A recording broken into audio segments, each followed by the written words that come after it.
నీవు తాగితే ఎప్పటికి కూడా దాహము గొనవు అని సమర స్త్రీతో అనింది. సమర స్త్రీ చేదుకొనుటకు యేసు నాకు దాహముకిమ్మని అడిగాను. ఆయన శిష్యులు ఆహారం కొనుటకు ఊరిలోనికి వెళ్ళుచుండరు. ఎక్కడికి వెళ్ళారు? యేసుక్రీస్తు వారి శిష్యులు ఊరిలోకి వెళ్ళారు. ఆ సమరయ స్త్రీ యూదుడవైన నీవు సమరయ స్త్రీనైనా నన్ను దాహమునకిమ్మని ఎలాగూ అడుగుచున్నావని ఆయనతో చెప్పాను. ఏమని అడుగుచున్నది? నీవు యూదుడవైన నువ్వు సమరస్త్రీనైన నన్ను ఎలాగూ అడుగుచున్నావు?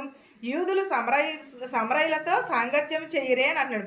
అందుకు యేసు, నీవు దేవుని వరమును నాకు దాహంనకిమ్మని నిన్ను అడుగుచున్నవాడెవడో అది ఎరిగి ఉంటే నీవు ఆయనను అడుగుదువు, ఆయన నీకు జీవజలం ఇచ్చినని ఆమెతో చెప్పింది. ఏంటది? అందుకు యేసు ఏమనుచున్నాడు? నీవు దేవుని వరం అడుగుచున్నావు, నాకు దాహమునకిమ్మని నిన్ను అడుగుచున్నవాడెవడో అది నీవు తెలుసుకుంటే దాహమునకిమ్మని నీవు నన్ను అడగవు, దాహమునకిమ్మని నేను అని యేసుక్రీస్తు వారు సమరయ స్త్రీతో అంటున్నాడు.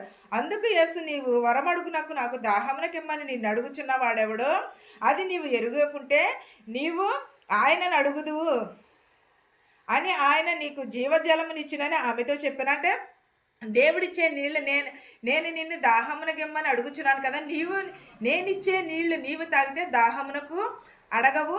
ఆయన నీళ్ళు ఇచ్చేవారు ఎవరని అనుకుంటున్నావు నువ్వు అని ఆమెను అడుగుచున్నాను.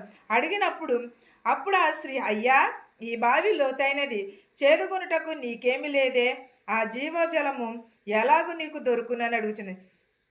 యేసుక్రీస్తు అనే ఆ సమర స్త్రీ ఏమని అడుగుచున్నది? ఈ బావి చాలా లోతుగా ఉన్నది, ఈ నీళ్లను నీవు ఎలాగూ తాగుదువు? నీ దగ్గర గ్లాసు కానీ చెంబు కానీ ఏమి